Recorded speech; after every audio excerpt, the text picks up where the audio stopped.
अस्सलाम वालेकुम फ्रेंड्स, क्या हाल हैं? उम्मीद करता हूँ आप सब खैरियत से होंगे। अल्लाह पाक आप लोगों को हमेशा खुश रखे और शादो-आबाद रखे और अल्लाह पाक हम सबके कारोबार में बरकत डाले और सब भाई दिन दुगनी रात चौगुनी तरक्की करें, सब अल्लाह पाक सबको अता फरमाए।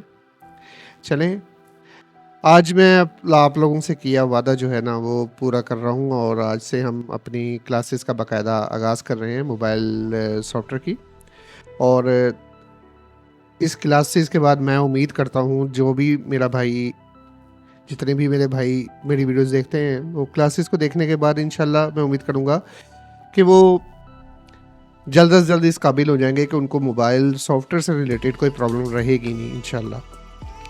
चलें, आज पहली क्लास है तो मैं इस कोर्स को बेसिकली लेके इसलिए आया हूँ कि बिगिनर्स से एडवांस लेवल तक हम जाएंगे और कोई ऐसी चीज़ जो बीच में रह जाए तो आप लोगों को मैं खुद से गाइड करूंगा कि हाँ जी आप मुझे खुद से बताइएगा कि हाँ जी किसी चीज़ के बारे में भी कुछ रह जाए तो आप लोगों ने कहना कि हाँ जी अदनान भाई इसके बारे में भी बता दें, ठीक है। अगर वो मेरे कोर्स में शामिल ऑलरेडी आने वाले दिनों में उसके बारे में बताने वाला हूँ तो मैं आपको बता दूँगा, नहीं तो मैं उसी टाइम आपको या नेक्स्ट क्लास में आपको उससे रिलेटेड जो भी बातचीत होगी वो मैं आपको क्लियर कर दूँगा। चलें, क्लास का आगाज़ करते हैं। क्लास का आगाज़ करने से पहले सबसे पहले आप लोगों को ये पता होना चाहिए कि हम मोबाइल सॉफ्टवेयर का कोर्स है तो मोबाइल से रिलेटेड हम एक एक चीज़ को डिस्कस करेंगे और एक एक चीज़ को समझेंगे। तो सबसे पहले आपको पता होना चाहिए कि कंप्यूटर क्या होता है भाई। कंप्यूटर का पता होगा तो हम बाकी चीज़ों को भी जानना चाहेंगे, उनको भी समझेंगे। तो कंप्यूटर बेसिकली क्या है, वो एक इलेक्ट्रॉनिक मशीन है, ठीक है, जो बेसिकली इस पर्पज़ के लिए बनाई गई थी शुरू में जब कंप्यूटर का आगाज़ हुआ था। मैं ज़्यादा डिटेल में नहीं जाऊंगा, तो बस थोड़ा सा ताकि आपको पता लगे कि कंप्यूटर बेसिकली क्या है और हम किस तरह से इससे अटैच हैं। तो कंप्यूटर बेसिकली क्या है, एक इलेक्ट्रॉनिक डिवाइस है, सबको पता है, मशीन अपना बिजली से चलती है, इलेक्ट्रॉनिक डिवाइस ही जो कि डाटा को प्रोसेस करती है। प्रोसेस क्या करती है, हम उसको कैलकुलेशन के लिए यूज़ करते थे। जिन्होंने कंप्यूटर को ईजाद किया सारे, ठीक है, वो क्या करते थे, ये किस पर्पज़ के लिए बेसिकली यूज़ हुआ था, बना किस लिए था, ये बेसिकली बना था कैलकुलेशन के लिए, जमा तफरीक ज़रब तकसीम इन चीज़ों के लिए बना था, ठीक है। क्योंकि वहाँ पे पुराने ज़माने में बड़ी रकमें जो होती थी ना उनको हैंडल नहीं कर पाते थे, ठीक है, तो उसके लिए फिर उन्होंने कंप्यूटर ईजाद किया था। पुराने वक्त के कंप्यूटर तो भाई बहुत इतने बड़े बड़े हुआ करते थे कि दो कमरों में समा जाए।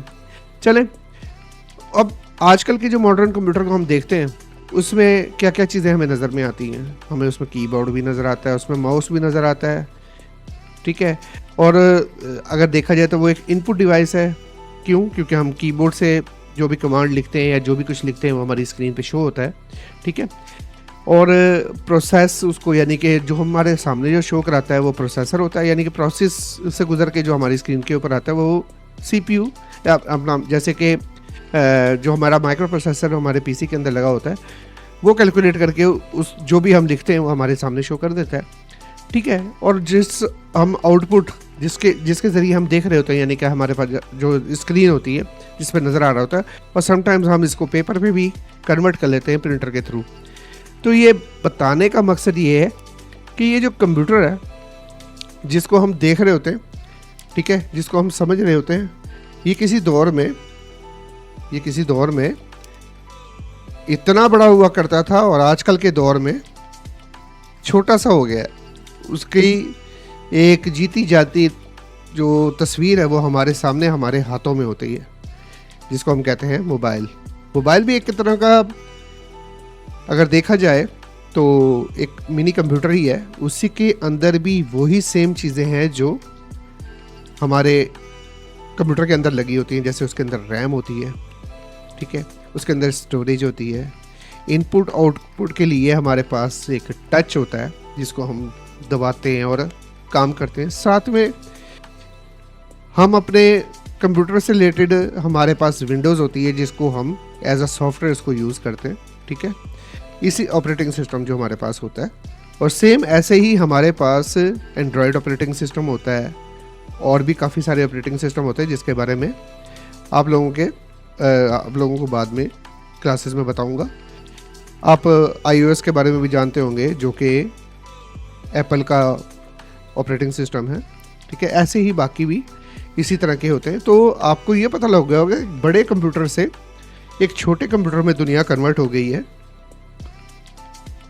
मल्टीपल्स ऑफ काम लेने के लिए। एक नहीं, पहले किसी दौर में हुआ करता था सिर्फ कैलकुलेशन पर्पस के लिए यूज होता था, लेकिन अब तो उससे तकरीबन टोटल आल टू आल दुनिया ही शिफ्ट हो गई है मोबाइल की तरफ, ठीक है।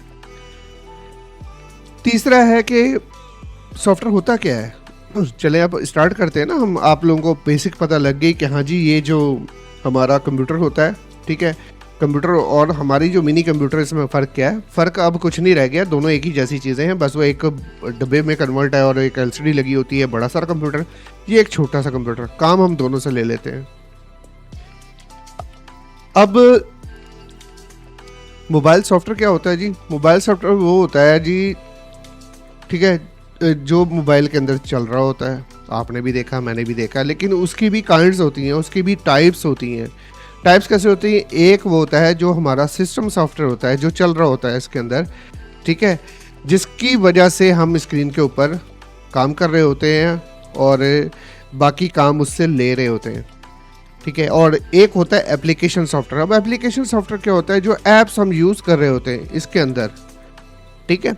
काफ़ी सारी ऐप्स जो हम इसके अंदर यूज़ कर रहे होते हैं, ठीक है, जैसे व्हाट्सएप हो गया, फेसबुक हो गया, यूट्यूब हो गया, ठीक है, और भी इंस्टा हो गया, बहुत सारी चीज़ें हैं, ठीक है। ये सब चीज़ों से मिलकर ये एक ऑपरेटिंग सिस्टम या एक मोबाइल सॉफ्टवेयर बनता है, ठीक है। अब जो आप लोगों को क्लियर कर दूं कि जो सिस्टम सॉफ्टवेयर होता है वो भी काफ़ी हद तक एक ऐप्स का मजमूआ ही होता है। उसमें कुछ ऐसे समझ लो कि यार हमारी जो सॉफ्टवेयर ब्लॉक होता है ना, हमारी जो रैम होती है उसके अंदर ब्लॉक्स बन जाते हैं। अब एक ब्लॉक के अंदर सिस्टम का सॉफ्टवेयर है, एक ब्लॉक के अंदर हमारा यूज़र डाटा यानी हमारी ऐप्स का ब्लॉक है, ठीक है। इसी तरह बाकी एक और ब्लॉक भी होता है जिसमें हमारे सिस्टम सॉफ्टवेयर पड़े होते हैं, जैसे कि हमारा कैमरे का ऐप, हमारे कीबोर्ड का ऐप, समटाइम्स हमारे टच स्क्रीन का ऐप।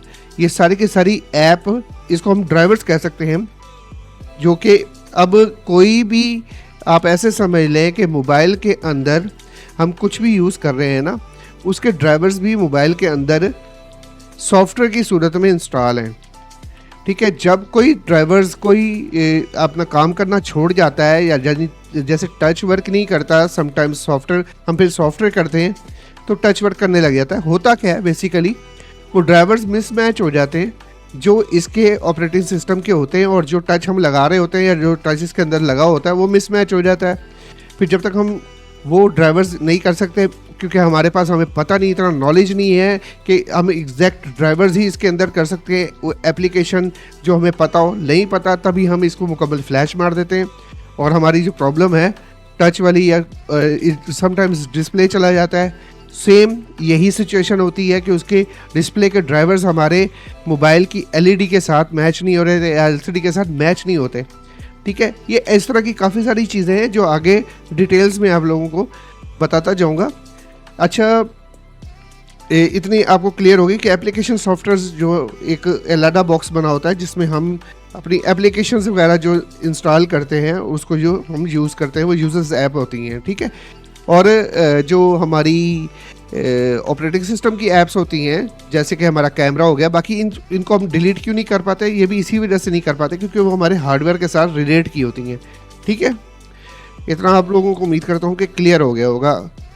अच्छा, तीसरा है कि मोबाइल सॉफ्टवेयर में भी पार्ट्स होते हैं, ठीक है। उसके जैसे हम फ्लैशिंग करते हैं, मोबाइल की फ्लैशिंग करते हैं, ठीक है, तो हम यानी कि रोम इंस्टॉल करने का तरीका होता है। फिर हम FRP बाईपास करते हैं जो कि गूगल लॉक होता है जिसको गूगल लॉक हटाना कहते हैं हम। अनलॉकिंग होता है जैसे पिन पैटर्न या नेटवर्क अनलॉक, ये चीज़ें होती हैं मुख्तलिफ, इसके बारे में भी डिटेल में बताएंगे। आज जस्ट एक ब्रीफिंग क्लास है कि आज ही आप लोगों को मैं बेसिक क्लियर कर दूं ताकि फिर आस्ता आस्ता फिर मैं आपको डिटेल में बताता जाऊँगा। एक आईएमई का एक सेक्शन होता है पूरा, इसके ऊपर पूरा एक लेक्चर दूँगा, पूरा एक डिटेल में बताऊँगा आपको सारा कुछ इसके बारे में। आईएमई रिपेयर जैसे सिग्नल इश्यूज़ होते हैं उसको फिक्स करने के लिए हम यूज़ करते हैं, और समटाइम्स आईएमई नल हो जाता है, गुम जाता है, तो हम अपने नेटवर्क को खो देते हैं, उसके बारे में भी डिटेल में बताएँगे। इसके अलावा बैकअप और रिस्टोर करना, ठीक है, और डाटा सेव करना, इसके अलावा firmware की रीडिंग और राइटिंग, फिर टूल्स की मदद से कैसे हम रीड एंड राइट करते हैं वो, ये सारा कुछ हम इस अगली आने वाली क्लासों में इसके बारे में ज़रूर पढ़ेंगे। अच्छा, एक क्वेश्चन जो रह गया उसके बारे में भी डिटेल से बात कर लेते हैं कि हमें मोबाइल सॉफ्टवेयर चाहिए क्यों होता है, हमें ज़रूरत ही कब पड़ती है। हम पे पड़ती ही उस टाइम है जब हम किसी सॉफ्टवेयर के अंदर फंस जाते हैं। कैसे? मिसाल के तौर पे हमारे मोबाइल में जी हमें शो हो रही होती है अपडेट, और हम गलती से अपडेट का बटन दबा देते हैं, हम वाईफाई के ऊपर उसकी अपडेट कर रहे होते हैं, और समटाइम्स मसला ख़राब हो जाता है। मसला ये होता है कि वो हम इसको दौराने बिजली चली गई, लाइट चली गई, वाईफाई बंद हो गया, या किसी कॉज से भी वाईफाई हमारा बंद हो गया, फिर दोबारा से स्टार्ट हो गया, तो समटाइम्स जो डाटा हमने स्टोर किया होता है, यानी जितनी फाइल डाउनलोड हुई हुई होती है, समटाइम्स वो करप्ट भी हो जाती है। लेकिन उसको नहीं ना पता कि मैं करप्ट हो गई हूँ, तो वो जैसे ही फिर दोबारा उसको वाईफाई मिलता है, फिर वो वहीं से शुरू कर देता है, और जब वो मुकम्मल हो जाती है बस वो राइटिंग की करता है। राइट करने के बाद उसने नहीं देखना होता कि फ़ाइल ओके या नहीं, जस्ट उसने राइट कर देना है। राइट करने से क्या होता है, अक्सर फाइल करप्ट होती है, जिसकी वजह से वो सॉफ्टवेयर जो होता है वो बगी हो जाता है, उसमें बग्स आ जाते हैं। वो बग्स आने की वजह से हमें उसको फिर फिक्स करना होता है मैनुअली। हम खुद से किसी डिवाइस के थ्रू, किसी टूल के थ्रू हम उसको फिक्स करते हैं, क्योंकि वो अपग्रेड किया होता है उन्होंने ऑनलाइन, तो वो ऑनलाइन फिर दोबारा से अपग्रेड कर सकते हैं हम, लेकिन वो उस हालत में आए कि ऑन हो, तब हम उसको दोबारा से उस हालत में कर सकते हैं। लेकिन ऑन हालत में लाने के लिए हमें किसी टूल की मदद दरकार होगी, नहीं तो वो कभी भी हम उसका सॉफ्टवेयर जो है वो फिक्स नहीं कर पाएंगे। तो टूल्स की मदद से हम उसका सॉफ्टवेयर करते हैं और बग फिक्स करके उसको ऑन करते हैं मोबाइल को। अच्छा जी, समटाइम्स यूज़र अपना पैटर्न लॉक या उसने कोड लगाया होता है या कोई पिन लगाई होती है वो भूल जाता है, तब वो हमारे पास लेके आता है, क्योंकि उसके पास कोई हल नहीं होता, उसके लिए भी टूल की नीड है। टूल्स के बगैर ये काम होता नहीं है। और फ्लैशिंग firmware के इसके बारे में मैं आप लोगों को अभी बता चुका हूँ कि समटाइम्स लोग शौकिया तौर पे भी हमसे ना सॉफ्टवेयर करवाने आते हैं। एंड्रॉयड 11 है यार, इसको एंड्रॉयड 12 कर दो, 13 कर दो, 14 कर दो, ठीक है। क्यों? न्यू फीचर्स, हर यूज़र जो है वो न्यू फीचर्स देखता है, और जो न्यू अपडेट होती है वो हर यूज़र कहता है कि मुझे ये न्यू अपडेट चाहिए, मैं यूज़ करना चाहता हूँ। हर बंदे का अपना हिसाब किताब होता है।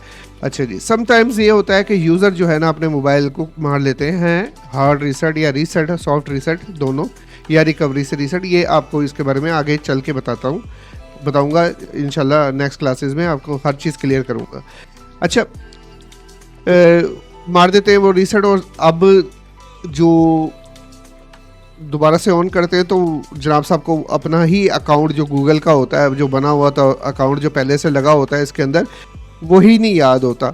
वो नहीं याद होता तो वो फिर हम जैसे भाइयों के पास आता है और कहता है कि हमारा यार ये इसको गूगल अकाउंट लग गया, यानी FRP लॉक लग गया, इसको खोल के दो, ठीक है। तो वो हमें तब भी मोबाइल सॉफ्टवेयर की ज़रूरत पड़ती है, ठीक है। यानी कि हमें कब मोबाइल सॉफ्टवेयर रिपेयरिंग की नीड पड़ती है, उनमें से एक गूगल अकाउंट की रिपेयरिंग भी रिमूव करना भी आ जाता है। अच्छा, रिपेयरिंग IMI, यानी कि उस टाइम जब हमारे मोबाइल में कोई गलत अपडेट हो जाए, बगी अपडेट हो जाए, उससे हमारा सिक्योरिटी डाटा करप्ट भी हो जाता है, तब हम यूज़ करते हैं मोबाइल की IMI रिपेयरिंग को, ठीक है। लोग इसको इलीगल यूज़ करें तो वो उनका हेडेक, हम इसको एजुकेशनल पर्पस के लिए यूज़ करेंगे, और साथ में आपको बताऊंगा कि हाँ जी कैसे करते हैं, लेकिन सिर्फ एजुकेशनल पर्पस के लिए। और अगर आपका मोबाइल जो है वो डैमेज कंडीशन में आता है तो आप उसको बैक स्टिकर का IMI रिपेयर करके लगा सकते हैं, ठीक है। अच्छा, आखिर और लास्ट में अगर डैमेज नेटवर्क हो जाए, और समटाइम्स ये भी हमारा कोई भाई अपडेट कर देता है और सेट जो है हमारे पास ओप्पो के, रियलमी के, इसके अलावा हुआवे के कई मॉडल्स मेरे पास इस तरह से आते हैं जो डैमेज हो जाते हैं, इनके नेटवर्क ना नो सर्विस और इमरजेंसी, और समटाइम्स मैं जस्ट उसको फ्लैश करता हूँ तो मसले सारे हल भी हो जाते हैं। तो ये इन सारी चीज़ों से अपना इनके बारे में पूरे लेक्चर्स होंगे इंशाल्लाह, आगे जाके भी हम इसके बारे में डिटेल में पढ़ेंगे, ठीक है। और सारा का सारा इन सारी चीज़ों के बारे में डिटेल में जानेंगे। तो मैं उम्मीद करता हूँ कि आपको आज का जो क्लास 1 का जो भी आप लोगों को बताया, आप लोगों को समझ में आया होगा। कंप्यूटर के बगैर हम अधूरे हैं, ठीक है, चाहे वो एक मिनी कंप्यूटर हो चाहे एक बड़ा कंप्यूटर हो, ठीक है। विदाउट बड़े कंप्यूटर मोबाइल सॉफ्टवेयर हो नहीं सकता, और विदाउट मिनी कंप्यूटर हम रह नहीं सकते आजकल की लाइफ में।